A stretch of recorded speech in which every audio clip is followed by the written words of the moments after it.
Good morning, good afternoon, good evening, and thank you for watching from wherever you're watching. Thank you for listening from wherever you're listening. My name is John Alanamu, and this is the Big Picture Podcast. Big topics, great guests, great perspectives, and lots of fun all around.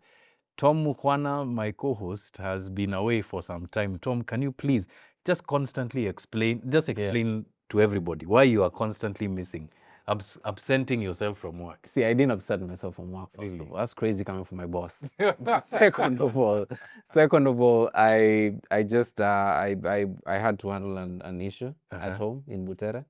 Can I say what the issue? I'm itching to say it. You can say it, it's fine. It's okay. Tom went to see his mom. He's a good boy. Yeah. So I went to see my grandmom and mom. And also they had something that they planned prior to the week of Easter. Yeah. So I had to go and attend to that. All right. But yeah, I'm glad to be back.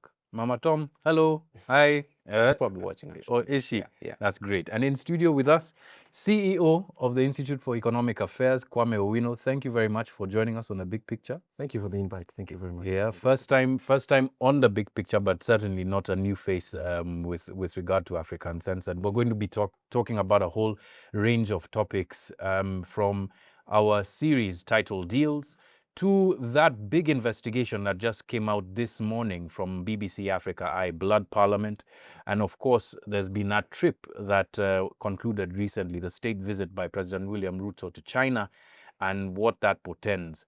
But first, let's talk title deals. So episode one was a great exposition of how far things have fallen in terms of the participation of state officials, specifically the police, in facilitating title deals, now not legal deals, but actually bad deals, with a senior member of the police caught on audio, admitting to certain things with regard to the facilitation of the theft of the land of an elderly or aging couple in Thika town. And now we move to Nairobi, where some of Nairobi's oldest estates, we're talking those estates like in Ofafa Jericho that was supposed to be redeveloped, the residents there are sitting in quite a bit of a conundrum because the provenance of the title, can you imagine? The provenance of the title of estates like in Ofafa Jericho is under question, and the county has a lot to answer for.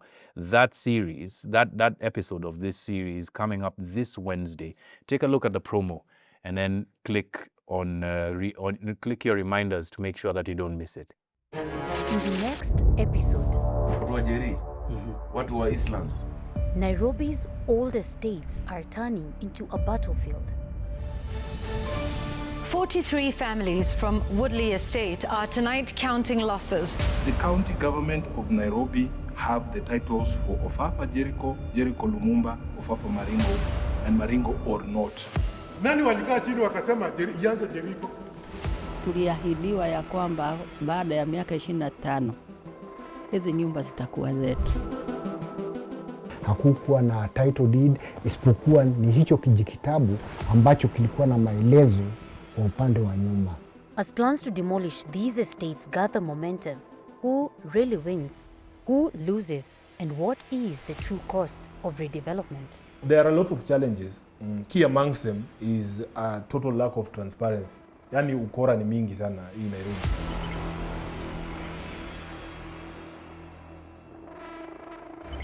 All right, title deals, episode 2, season 2. We're looking into those controversies around Ofafa Jericho estate and some of the older estates in Nairobi, and what's been going on with regard to the titles and the redevelopment of the land, and people there who've lived there for decades feeling under threat because of the problems and the shenanigans that have been going on with respect to title deeds in Nairobi. But today, though, I think we can all agree that the day in terms of content belongs to BBC Africa Eye. BBC Africa Eye have produced what is, at least up until this point, one of the most critical documentaries exposing what took place in hours between 2 p.m. and 3:30 p.m. outside of Kenya's National Assembly, where three people were murdered and were among about 11 others who were shot by security agencies. That documentary, of course, exposing who specifically, out of a crowd of numerous security officers, shot and killed 3 individuals. And the surprising bits about it is that there was a participation of the army, especially on the grounds of Parliament. Kwame, I want to start with you. You've watched the documentary, right? When you watched it, what did you think of initially? Like, what was your first reaction to watching all of that happen and be sort of broken down for you minute by minute? Okay, I mean, let me just say, not to be gratuitous, but I watched it twice. Once at home in the morning, 33 minutes of it. And then again, I watched it with my colleagues in the office because on that same day, some of these events were being covered live, not in as much detail. I mean, yes. So we remember watching it, and when Parliament was breached, we were all there together, being aghast and having debates about, oh, no, this is not going the right way. Yeah. But this is what I saw. I think for me, when I first started, I thought, okay, are we rehashing the thing? And everybody's known about the deaths that took place and the refusal to yield even when the public demand is sensible and peaceful. But no, I mean, what I've seen is, to me, it tells me that, yes, we are being ground down by a refusal to do anything about it until we forget or something happens.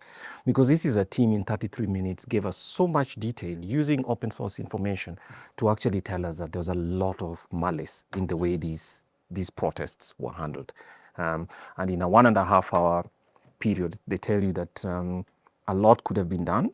There was restraint by this crowd. Of course, some of the breaches were not necessarily legal.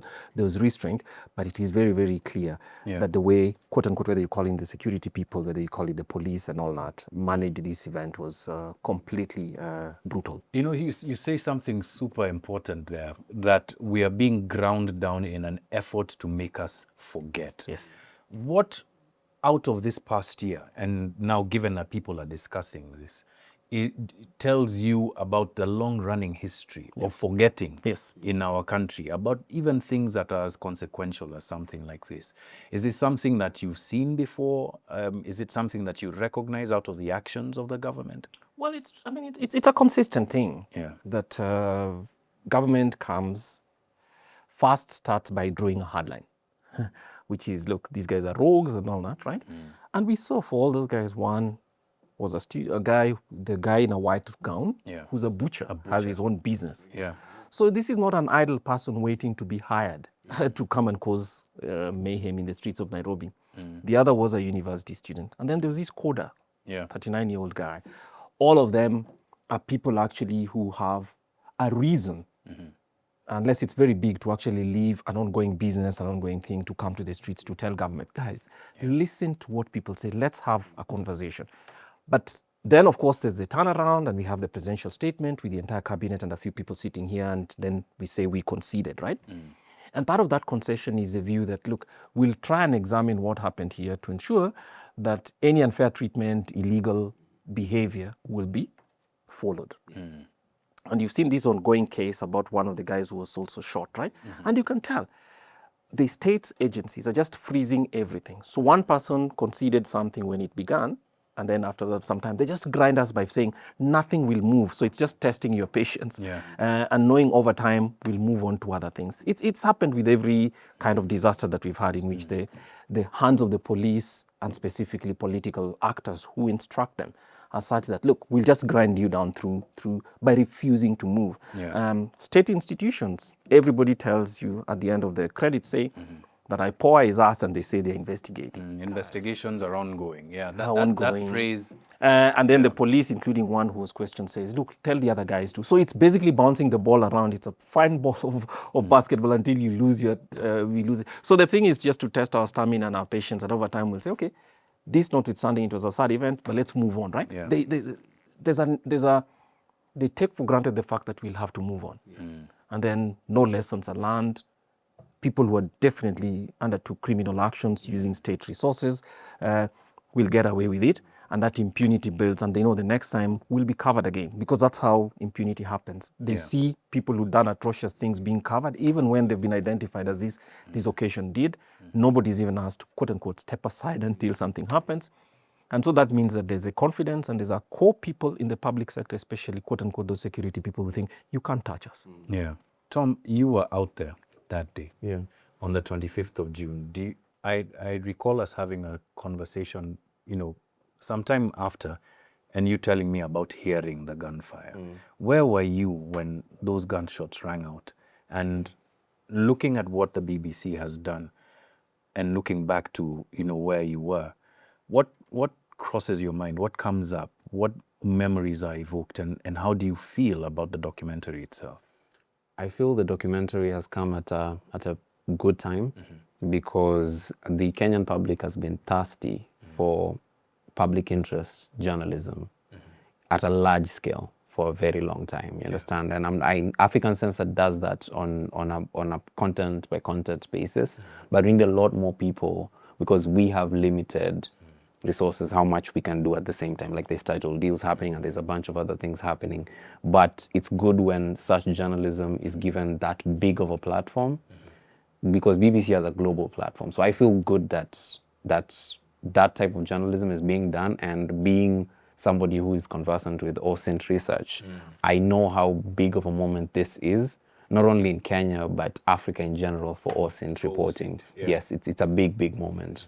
But then that aside, your first question was how did I feel? Yeah, how did you feel? Yeah. Hearing those gunshots in that clip, it reminded me of what I had on that day. The gunshots, the chorus that people were singing, reject, and Twende Bunge, and that defiance, it reminds me of that. But also I remember just feeling chills, hearing that many gunshots at the same time. I remember even sending an audio of those few minutes after breach of parliament to our WhatsApp group. Yeah, and just telling you that this is incredible. I've never had anything like this. Yeah. But what stuck out for me was something that hasn't been done in a lot of the reporting around the protests.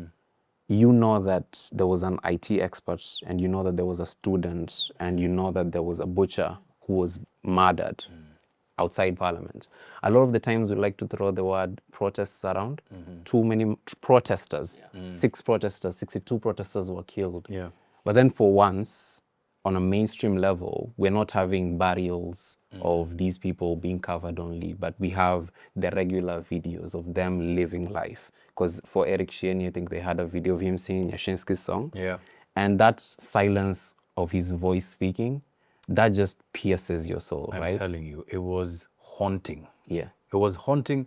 No, you know why it was haunting for me? Because Eric, he was a university student, but he was a student of economics. Yeah. And each of them had this very interesting tie-in to the economy of the country and the debate at the time. And all of them get shot down right in front of Parliament. The butcher, leaving a business, as you said, right? The coder and Sunday school teacher. Like coming to, what goes through the mind of a person who teaches Sunday school to be there? And that's what for me really stuck out about the documentary. Like, it's the deaths are devastating, obviously, but the reasons that everybody was there, is something that we ought to remember, and we really ought to dig into and recall. I remember where I was. So I wasn't in the country, right? And I was maybe about 8 hours behind you guys. So it was morning, like 4 or 5 in the morning.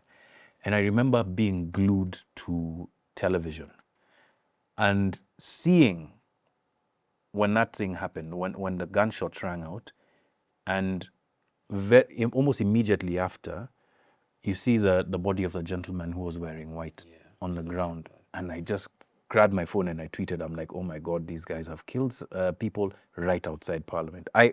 It was a pivotal moment. It is a pivotal moment for our country, but one that I never thought in a million years we would sink to. I honestly didn't. I never thought that we would sink to that level. And this is what worries me about this entire moment.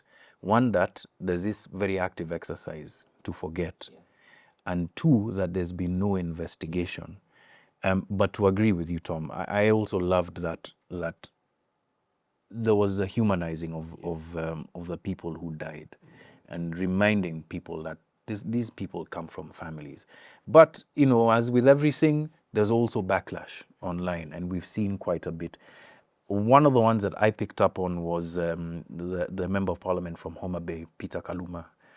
In his usual very irritating manner, comes out and invokes the genocide, right? The Rwanda genocide as being an example where bad reporting leads to poor consequences. I wonder how willfully blind someone can be to say something about that, where there was this general nationwide consensus about the issues that brought us to that point in time. What did each of you see online? Let's start with you, Kwame. Okay. So let me say something before I come to Honorable Kaluma. Yeah. So the first thing is, one of the reasons why this can't fail to touch you about the fact that we live in a society that's where public goods, which is security, is delivered in a very medieval sense, is for all the 3 cases that BBC showed. Yeah. 1, 2 of the first guys who were shot outside Parliament. Yes. It was on the road, right? Yes. That's just right opposite Karambe Avenue. Yeah. So that's one. They were not a threat to anybody in security. Exactly. They were not holding any weapons in their hands. So that's the first atrocity. Yeah. Mm-hmm. The second one is this. Eric, who was shot last, right? Was shot as he was running away. He's leaving the scene. So in other words, whoever was shooting him is shooting somebody who's not a threat in it. Exactly. So it just tells you how our sense about how security is provided in this country, or rather responding to protests and all that, is a very medieval thing. And it is very clear. It was summarized by the chair of the LSK, who said this was meant to show people a message. We kill people and splatter blood on the streets and people's brains on the streets to show other people that dare you try to question us. And then someone comes and says, I concede that people have died. So that's the first thing. We just, the atrocity in itself tells you how we take as normal government killing citizens, in the name of law enforcement. So that's the first. But the other, now coming to Honorable Kaluma, and I don't know Honorable Kaluma on a personal level. I don't. Neither do I. But if you watched the movie, rather these 33 minutes, and then you saw his statements, you doubt his sanity. I say this with the utmost respect. Yeah. Nobody should speak like that when what you have seen is people who are running away, being shot with very high-end rifles. I mean, very high-end things. Especially Eric's was a very high-end military precision thing. Yeah. That wasn't an accident. You're shooting at a head. And when you're shooting at somebody, a moving person's head, you have to be very well trained to catch it the way you did, with one shot. So when you have a member of parliament who the spilling of blood within the parliamentary premises should be the question that brings him to look. We need to look at this again. And the executive owes us an explanation, speaks like that. Whether or you not, do nothing. Yeah. You do nothing but doubt his sanity. Whether or not you are on the side of government, this is a real moment for national reckoning about what exactly took place. And these guys are missing an opportunity to miss, they never miss an opportunity to miss an opportunity. Yes. I mean, Tom, there's other stuff that you saw online, I'm sure. Did you see anything in terms of coordinated authentic behavior? Yeah, but I think it's important to point out that GDP, I think that's the name he uses, Kaluma, he's actually purportedly supposed to represent Kenyans. The same Kenyans who were murdered outside Parliament. So he is speaking like an insane man, if you look at it from that point of view. Oh, yeah. But the attacks that we've seen haven't come from him alone. It's other people, governments, people who would call quote-unquote government stooges. Yeah. People who will stand for the government through anything, even the worst of atrocities. And online there was hashtag BBC Chaos. Yeah. And there was also an attempt to discredit Bobo. Who the docu launched late in the night, early in the morning, right? Around 2 in the night. And by 7, 8 in the morning, there was a hashtag that was around 3,000 tweets already saying Babu Owino. And to be fair, it's a credible case that is put against him. It was the shooting of DJ Evolve. Yeah. But the timing is the question. It's a bit suspect, right? The morning that he appears on a BBC documentary about the government shooting all of people, this is resurrected. Suddenly there are thousands of tweets calling for DJ Evolve's justice, which is an entirely different can of worms in itself.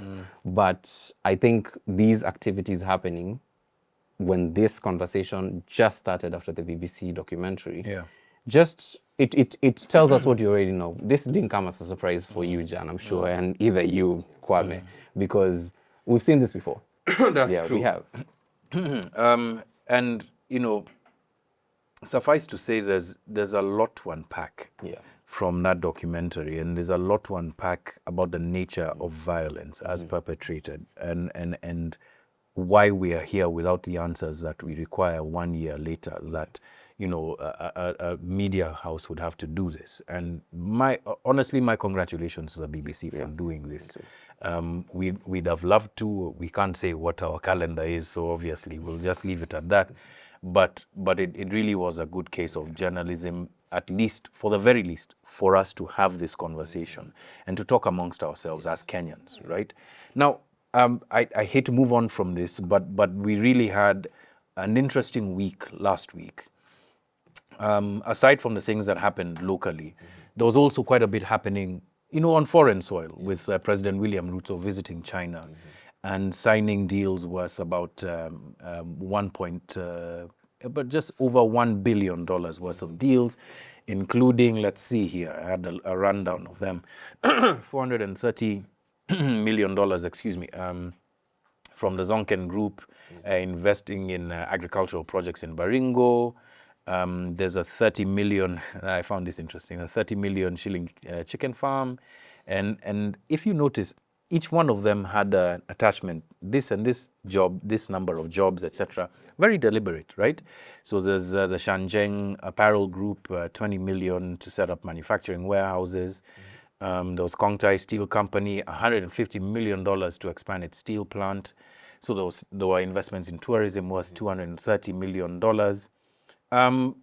But there's two that I feel are interesting. Number one, obviously, the extension of the standard gauge railway from Naivasha to Malaba. The other one we'll talk about a little later. But Kwame, when you saw that, there's been divided opinion about whether that railway should have been extended at all, but that he's got the deal done. Outside of, you know, numerous circles in Kenya, you're hearing very positive things about the persistence of William Ruto in getting this deal done, albeit in a very, very differently structured manner than most deals that we've had in the past.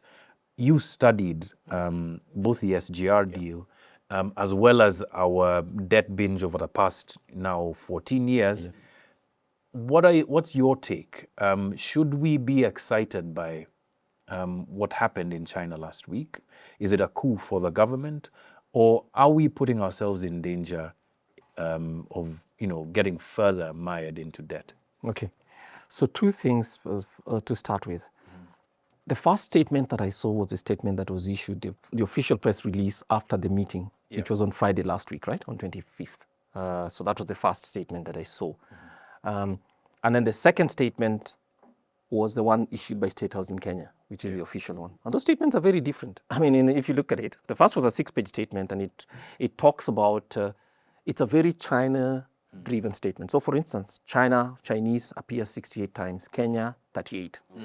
So if democracy, 0. And the first paragraph in that statement, was very interesting because it actually talks about Kenya, quote unquote, my words, throwing Taiwan under the bus, because it says we reassert China's one China policy, including acceding to the fact that China should take any mechanisms, any steps. Yes, for that reunification. In other words, we are not. And the reason that was controversial in my view, or something that struck us as very interesting, is we've had a very balanced foreign policy in Kenya. Many people call it strategic ambiguity. And if you look at just 3 years ago, Kenya shone by having Kenya's representative to the United Nations speak unequivocally about the fact that, look, countries cannot go invading other countries in the name of historical grievance. Yes, grievances, right? And we were speaking about Russia invading Ukraine, and Kenya was one of the few countries, and it really, really got, because it was a very clear statement saying we've learned this from Africa. It's that these things never solve the problems that they do. In addition to the fact that in the 21st century, the belief in arms as one way of persuading people when you disagree politically is not very civilized, my words. But here we are, we've just reversed that policy less than 3 years later. And now saying that, look, Taiwanese, you guys are on your own, and it's one thing China. So this was more, in our view, this was more of a political concession. 75% of the statement was politics. Yeah. Then there's the usual sprinkling here, or there'll be investments here, there'll be a few other things. There's the panda bonds and a few. On the other hand, the statement released by Kenya's Office of the President, State House, and which you've referred to was, yes, more attuned towards jobs without talking about the political concessions that have been made. So that's the first thing about that. It was a very aggressive statement, the Chinese one. That's the first thing. And then the second one is, yes, we're extending the standard gauge railway. Yes. I still consider it a bad idea. And also because it does not show we learned from the first. One of the things about these Chinese loans is, one, they have zero transparency. Remember, even after a presidential commitment, the courts asked for the ministry to issue that statement, the agreement, which has not been done to date. But here we have another clever Kenyan president going out there, issuing another bigger one, basically equivalent to what we had before based on what has been declared. Yeah. And you know what? It is passing this over to a future generation and a future administration, because it's not all going to be paid for within his term. So that means we've encumbered ourselves again, as if we did not learn the lessons of the first one. The terms of the loans, fine, even if you decide that a loan is essential, the terms of that loan is not known to anybody. It's not enough to say it's going to cost $3 billion.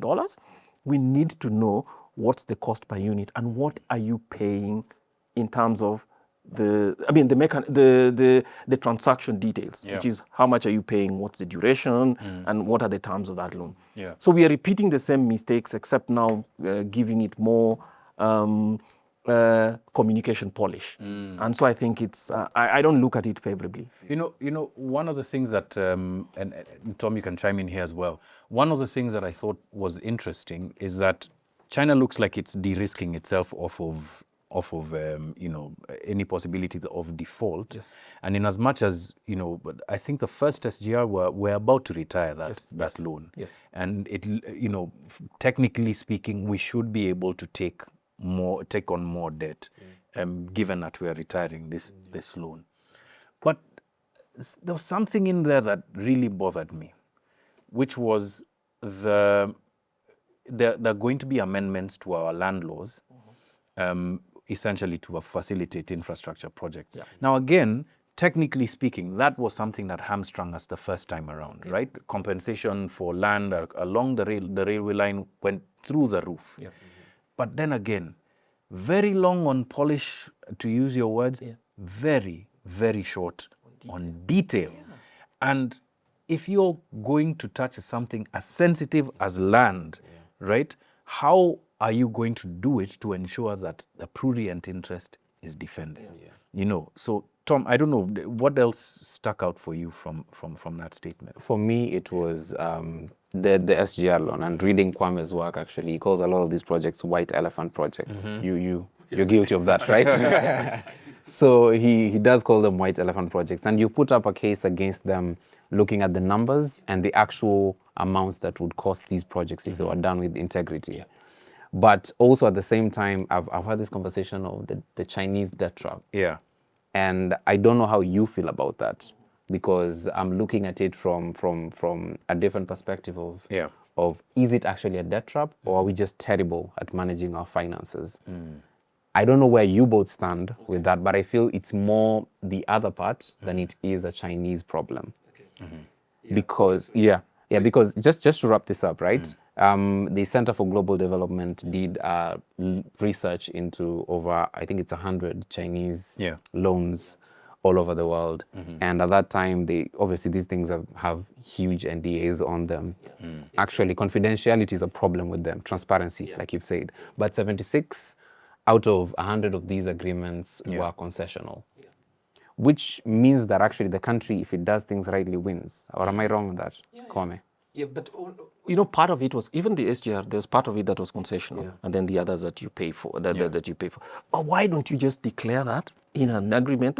So why is it that I think we are 3/4 into the terms to pay for the SGR, but the agreement isn't out, notwithstanding a court order? And here we have gone into a second one.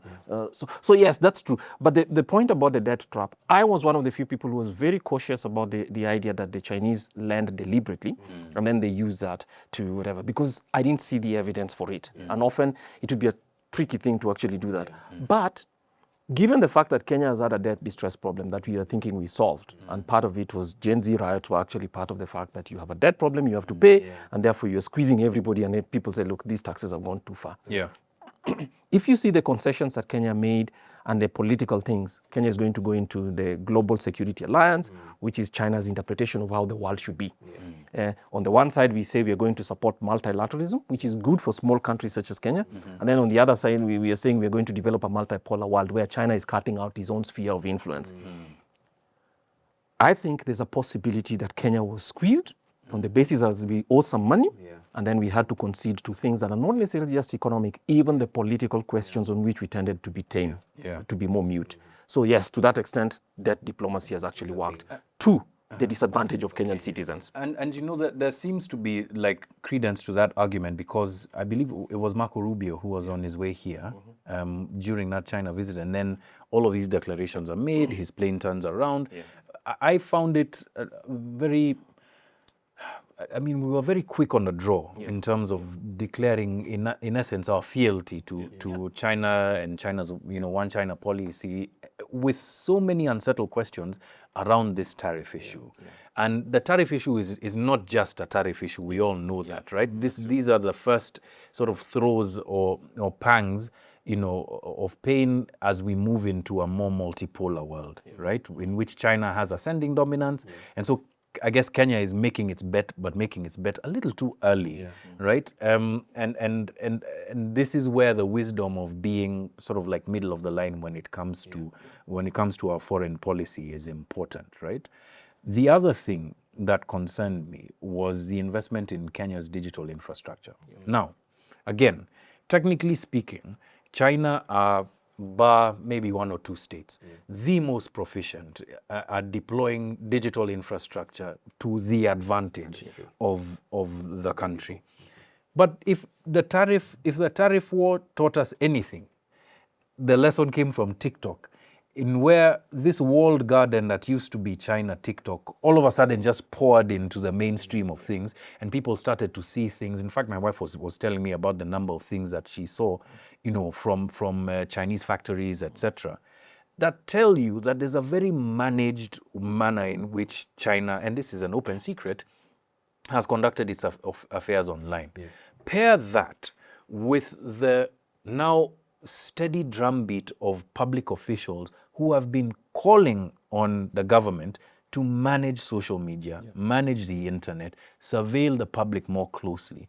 And this partnership then now, could be something. Obviously, it hasn't yet happened, right? But it could be something that sets us down a very, very dangerous path, of surveillance, of the denial of freedom of expression, especially online, in such a time when the country's government has, if there ever was a trust quotient, it would be way, way down, right? So again, Kwame, these things have economic implications, but there's social implications as well to these kinds of deals. Did that sort of like, prick your ears up when you saw again the first 6-page statement issued by the Chinese side, which was issued as part of the official communique. One of the things that it said that really worried me towards the end was that every country must interpret human rights needs. Now, I paraphrase, according to its own conditions. That's incredible. And we've always accepted that human rights actually have a global benchmark. So when you look at that, against the fact that we have a government with possibly the lowest credibility any government has ever had, and then secondly, look back at the fact that last year there was a contest between Kenyans and their government across what, and then thirdly, in China, government surveillance is almost taken as a given. And yet we have constitutional rights here. So yes, it's just a steep slope, right? Going down a slope that Kenyan citizens should be very, very careful, very, very careful about. So that's an, in addition to some of this Chinese infrastructure, Chinese mobile phones on the other side, smartphones, are actually very popular in Africa because of their cost competitiveness. And that's a nice thing. But the other things such as servers and all that, and the surveillance that happens and government control of those farms is something that should worry you if you're Kenyan. Even whether that data is necessarily kept here. People talk about, all those other global institutions, Facebook, Amazon, and where they keep the data and all that stuff. I mean, for Chinese data and where it's shared, if the government asks for it, it'll be given like this. So those are things that require conversations. And yes, in my view, I think the government of Kenya moved too far. But it doesn't worry, it doesn't surprise me because there's been a burst of autocracy across the African continent. Yeah. And after last year, you can see from the language of this administration and some of the people, some of them lawyers, saying things such as rights are not supposed to be, you see, to start to negotiate our rights with us as opposed to what the constitution says.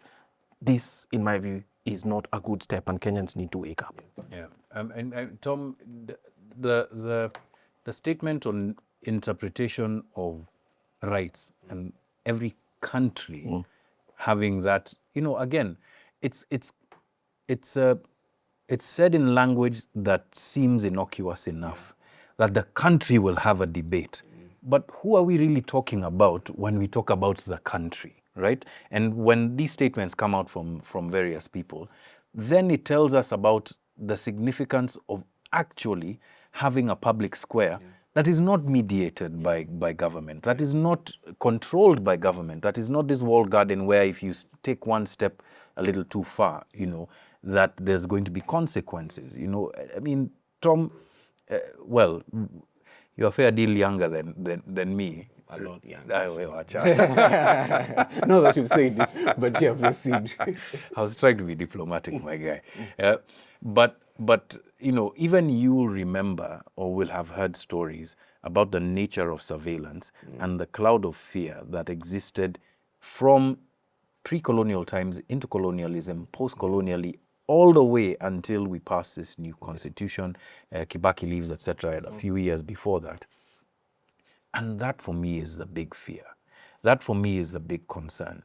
That we are making these very big trade-offs to please or to side, with who's going to be the next big cheese. And those trade-offs are going to be very personal to us. You've done quite a bit in terms of OSINT around the nature of surveillance and coordinated inauthentic behavior. What does this look like to you going forward over the next couple of years? Well, it obviously doesn't look good. But first, I'd want us to pump the brakes on the China might be... China is obviously the bigger evil, if you're looking at it from that perspective. But I'm just asking myself, listening to you... Wait. Evil? Anyway, just explain that. Well, first of all, if you look at the Uyghur Muslims and what's happening there, and a bunch of the extrajudicial killings, people who are disappeared by the Chinese government, that's one thing that you need to be afraid of. Yes. And also their hold over Taiwan and the threats to invade Taiwan, which is, I think it's autonomous. It's an autonomous state of it was part of China in history. Historically. Yeah, historically it was, but it chose to go away and become autonomous. Yeah. If you look at how China is handling that and you look into Kenya and that statement, as you've said it, you have freedom to, which is different from how the World Bank and the US would word their statements. Yeah. But then I'm asking myself this, from everything that we've had the US government say, everything that the World Bank has said when it gives us loans, does any of that actually hold at the end of the day? If they say human rights are sacrosanct, do they actually mean it? Because when people were murdered last year, just remember seeing a statement from then Secretary of State Antony Blinken, and that was it. Yeah. No, they didn't force the government into looking into these murders. And some might argue the murder of Rex and that gentleman being in court is because of that external pressure. But then how much of it actually reaches justice? Very little of it. Over the years, so many people have been murdered, but have you seen it to completion? I've only seen statements from where I sit. Well, locally, obviously, there's justice for some, and and what passes for justice for others. But this discussion about the role of the United Nations and the Geneva Convention, for instance, and Universal Declaration of Human Rights, etc. This is what is being challenged today, right? So. In Trump's presidency, there was matters view that, we shouldn't mediate the media, Yeah. right? Listen to that and compare that with the declaration that human rights should be interpreted by various countries in the way they see fit. And you start to see parallels there.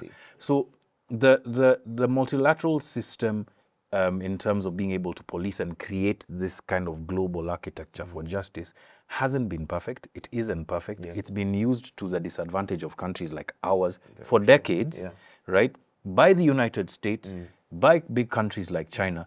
But it is a system that, by and large, came about, especially when it comes to human rights, out of a consensus on not repeating the harms that we saw in the Second World War, right?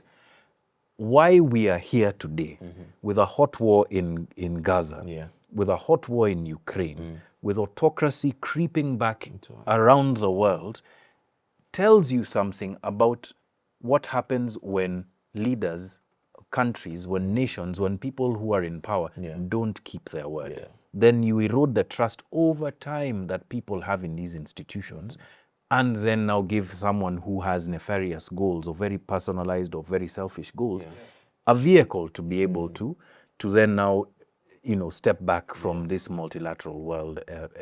I don't know, Kwame, what your thoughts are on that. The reason this worries me, for instance, is it doesn't matter what China and its constitution says, because they have a belief, which is also not true, but they have a belief then in non-interference.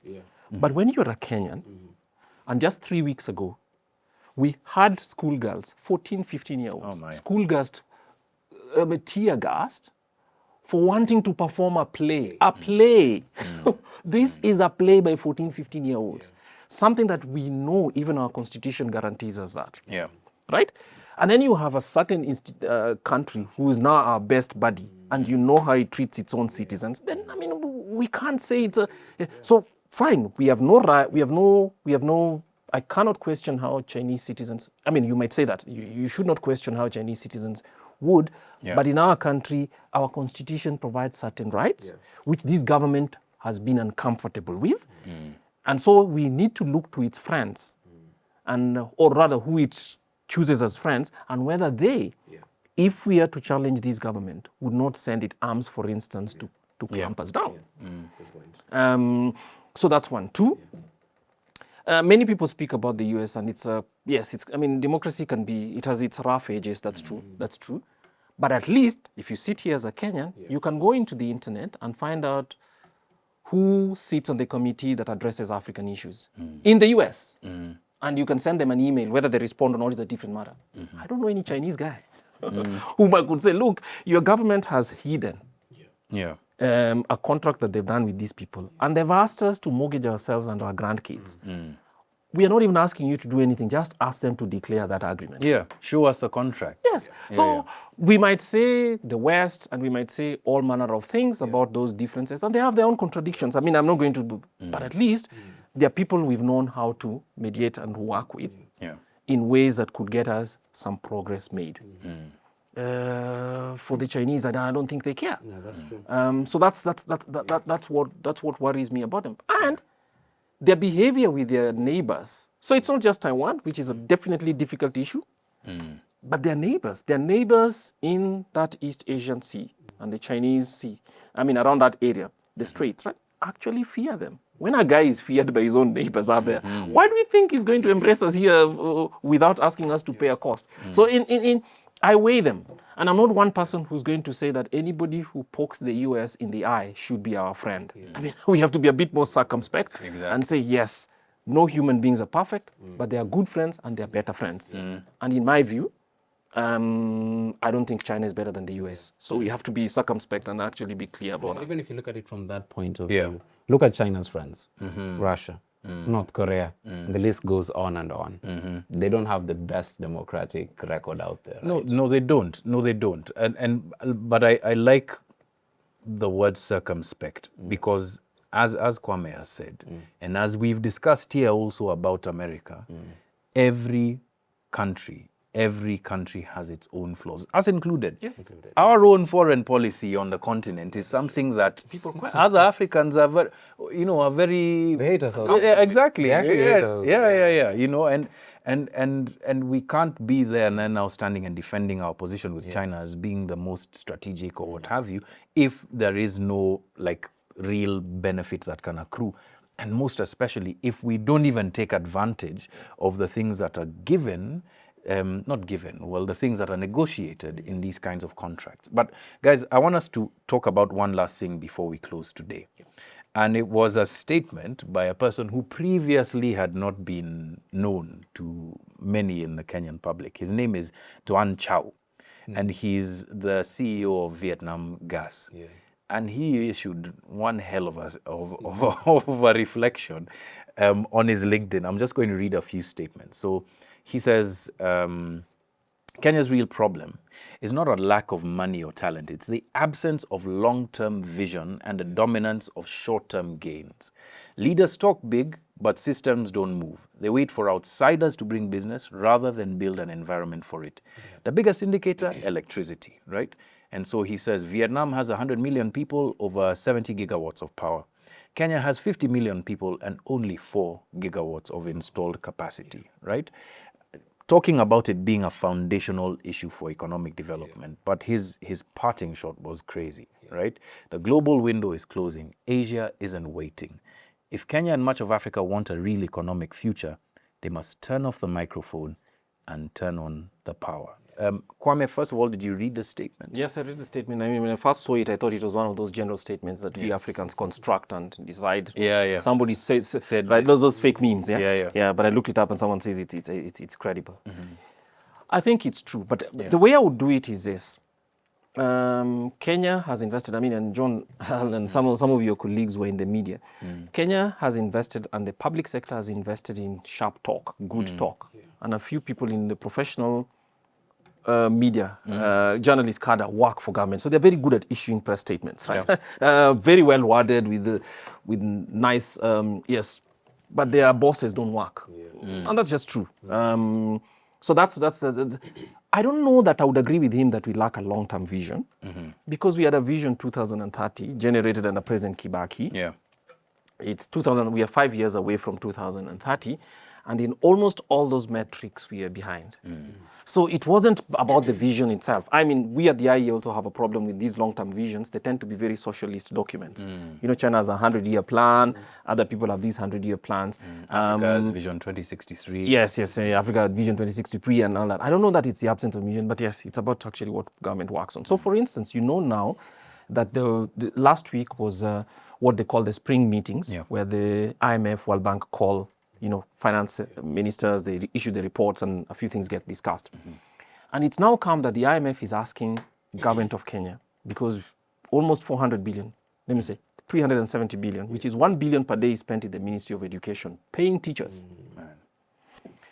And we at the Institute of Economic Affairs have been asking us, okay, let me just say, so basically what has happened, that money, now the IMF is insisting, because this is the biggest expenditure item in wages, please audit it.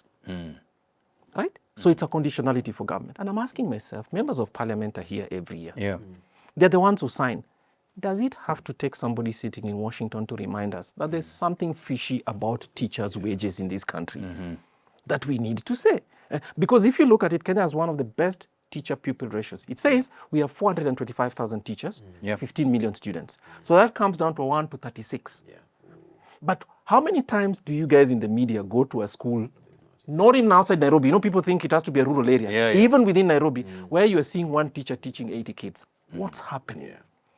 So he is right. He's right in the sense that we spend too much time declaring, and including sometimes, like you remember 2 weeks ago, nobody less than the president was opening roads that had already been opened by President Kibaki, by President Uhuru, and claiming that we are establishing electricity and the poles were being moved from one center to the other. Did you see that? Poles, so the same poles. So we play these games with ourselves, and yes, just doing basic things.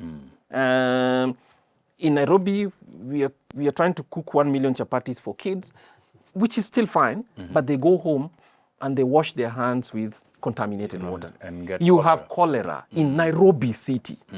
And it's become Nairobi almost City. a perennial thing. We've had cholera outbreaks in 3 out of the past 5 years. Precisely. You know, and this And, is and so the absence of basic things. And when you hear what the county government is speaking, they speak of big things when they can't do basic things, and that's usually it. I mean, it's like being in a household and speaking of putting up a big fence and everything else, and you have no walls, for instance. So the prioritization, I think, is what this guy was reminding us of. And you could take it badly or not, but I think they have something to say. That's true. They certainly we talk do. a big talk, but They certainly do. And we're speaking about teachers. Remember how big the talk was on hiring 46,000 JSS teachers last year, right?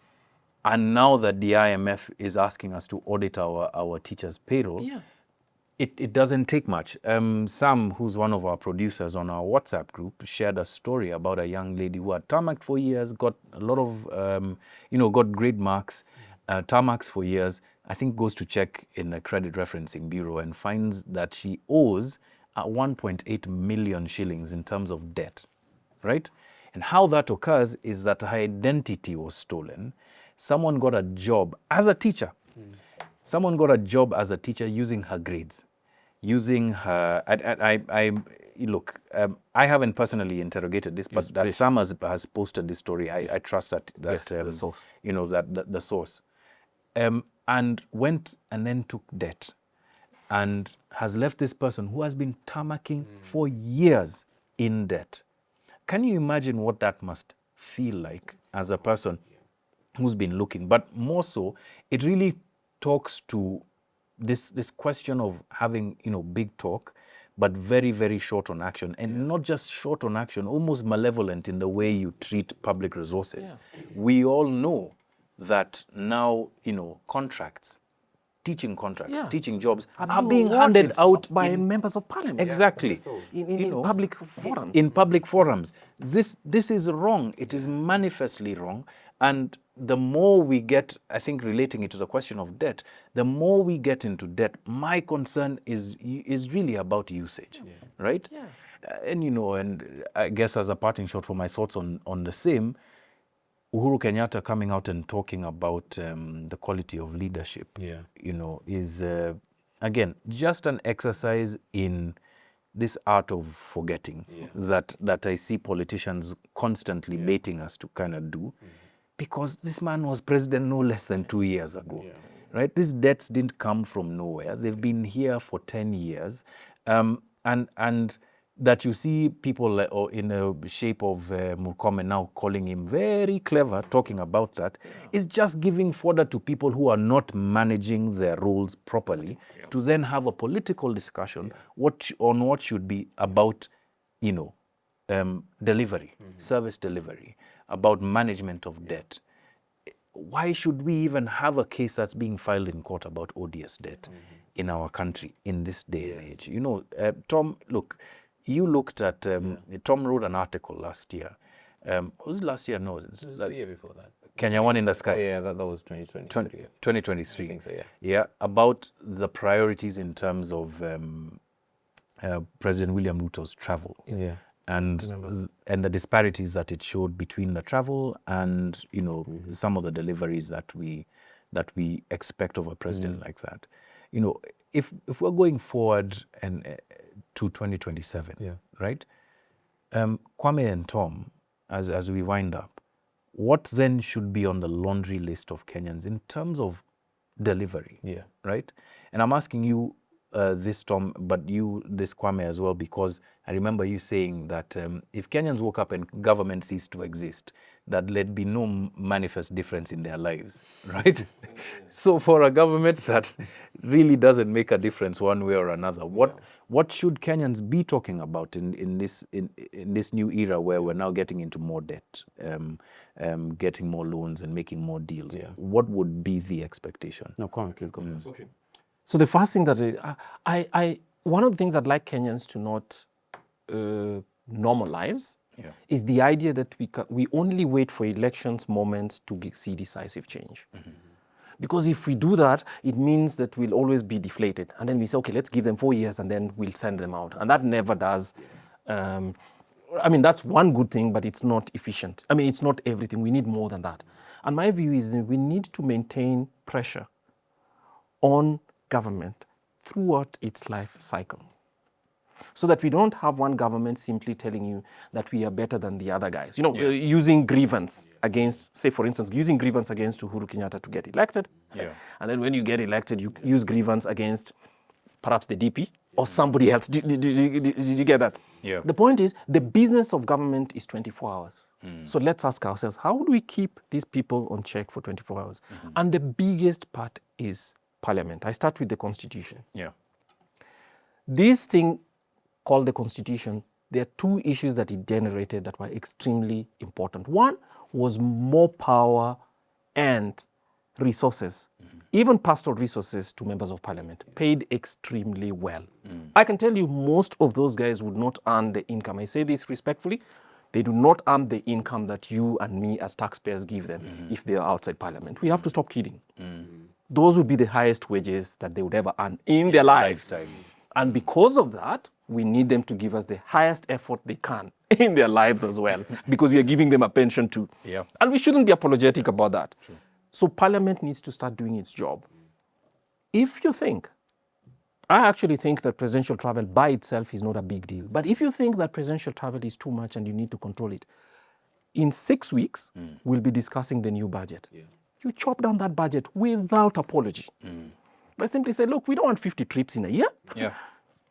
You make only 10 trips. Or you simply say you have this X number of shillings, use it as you will, but you cannot be using in a year the equivalent of building 40 schools. Yeah. Wow. You can't. Yeah. High schools, I'm talking about high schools. You can't. And you simply say, it does not matter. Use virtual communication. They can be extremely secured. We have a military with all that capability. If you need to speak to Xi, you don't have to travel for 5 days. Do you guys get that? Yeah. We have to force Parliament to force the executive to make the difficult decisions, because the executive is not going to change them on its own. Then we come to governance as well. Resources are available here. Kenyans fought because we didn't want everything determined from the central government in Nairobi, right? So at the same time, in addition to making chapatis for Kenyans' kids, which you have chosen as the flagship project, I'd rather we chose as the flagship project collecting garbage and not dumping it on another office, for instance. And we don't have to wait until the next election so we can have 5 people debate it. We say, look, we need you to give us a rundown. How many more people have been connected to water today? Do you guys get? I mean, it's a good thing that the governor says we now have an ICU, but don't wait until we are sick in ICU to start giving us services. Or wait until after the rains to see something. Precisely. I was like, my gosh, like of all the ridiculous statements. We need the water flowing in the taps every day, because that's one thing we need to. That's how life is lived. So I think we need to start that pressure. The responsibility of being a citizen, calling to account the officers, is a lifelong one. Yeah. Because even your taxes, you pay to them every day. Yeah. Remember, the public sector spends 10 billion shillings every day. From your taxes, whether some of it is borrowed or not, it's still your taxes, because we are going to have to pay for it. Yeah. A guy who's spending 10 billion shillings of your cash every day cannot tell you, how dare you question me? Yes. How dare you question me, or that I am not a madman? I mean, we can't make that choice, but if you're spending money recklessly, we might actually start questioning your sanity. So show us that we have to stop as Kenyans believing that this is a relay, that one bad government gives the other, so the next time we are at the line, making sure that the relay button is passed to the right guys. While they're running, we can tell them to amend their pace so that it is consistently well done. Don't wait. Every day, don't wait. We have to do that kind of, including saying, look, today, BBC showed us this. We really need to see some government action around this. Fantastic way of capping it off. Yeah, Tom, final thoughts. It's the same thing. It's the same thing, but he's put it in a more, should I say, concise and powerful way. For me, it's always been just speak about the things that matter to you. Yeah. Speak about the things that matter to you. If the road you use, which is what Hanifa was doing from the beginning, she saw a dumpster where it shouldn't have been, and she made noise about it.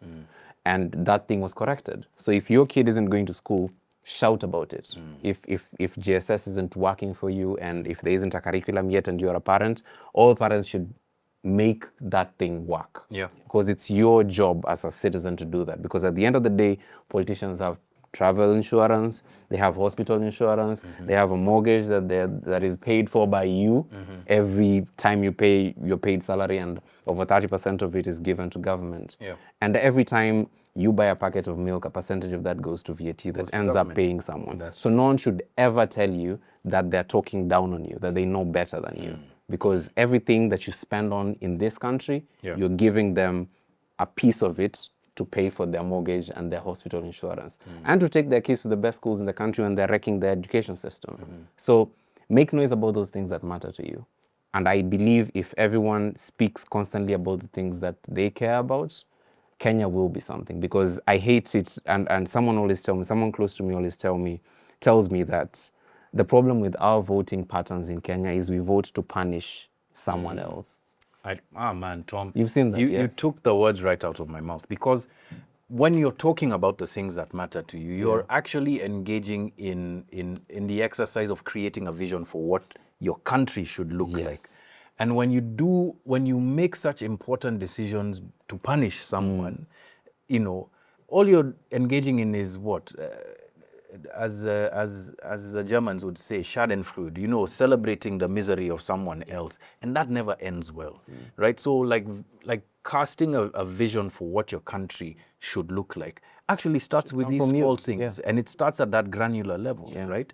Guys, this has been an awesome conversation. I just want to chime in with some of the comments, because we've got quite a bit of comments that have come through today. So one of them quite early, Silas Sanyuaston says, thank you, receive greetings from Lotiriman, Leshakwet. These are buddies of ours from a documentary we did in 2016, can you believe? These are pastoralists that Samburu herders that go around different parts of northern Kenya. I hope you guys are well. Thank you for watching. Just to show you how deep internet penetration is today, right? And then, okay, so there are a couple of comments about the quality of the stream today. Unfortunately, there's been some issues with our internet. We've been trying to fix it, but we should come right next week. This episode will be uploaded by tomorrow, and you can watch the full stream because it's a brilliant discussion, right? So Samuel Kimani says, more conversations means increased knowledge and perspective. I guess talking about the quality of this conversation.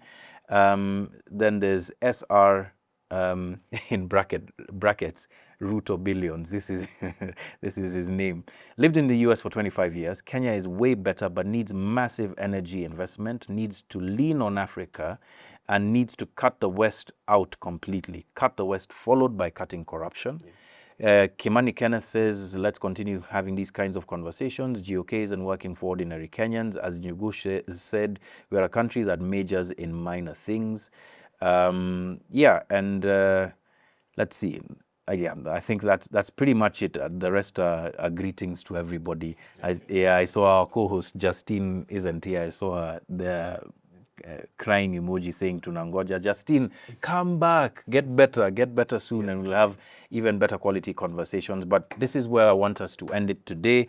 Kwame Owino, CEO, Institute for Economic Affairs, thank you for coming through, Kwame. This was really a brilliant discussion from blood parliament and its tie-ins to the economy and our daily lives. Tom, thank you for coming back. Yeah. I see no presents, no gifts from Butere. Surely the Kenyan tradition that when you go up country, you come back with something. I know. Next time. We have children to feed, and I can't feed them on my salary. Yeah, I know. This was an impromptu visit anyway, so. Yeah. But welcome back, and glad to see you guys. Thank you very much for watching The Big Picture. This podcast happens every week, every Monday from 6 p.m. We stream live. Obviously, like I mentioned, the quality of the stream will be worked on. But we will be back next week with a great discussion. Meantime, there's two things that I want to remind you of. Title Deals, Episode 2 of season 2 runs on Wednesday by 6 p.m. So look out for that. Set your reminder buttons there. And a big shout out to the team at BBC Africa Eye for the work that they did on Blood Parliament. Let's continue having these discussions, because these discussions are really what nation building is all about. Nonetheless, my name is John Alanamu. Thank you very much for being with us for this 1 hour. We'll catch you on the next episode. Otherwise, if you haven't listened to this, you can catch us on Spotify as well as Apple Podcasts. For now, it's goodbye, good evening, good morning from wherever you are. Catch you on the next one. Cheers.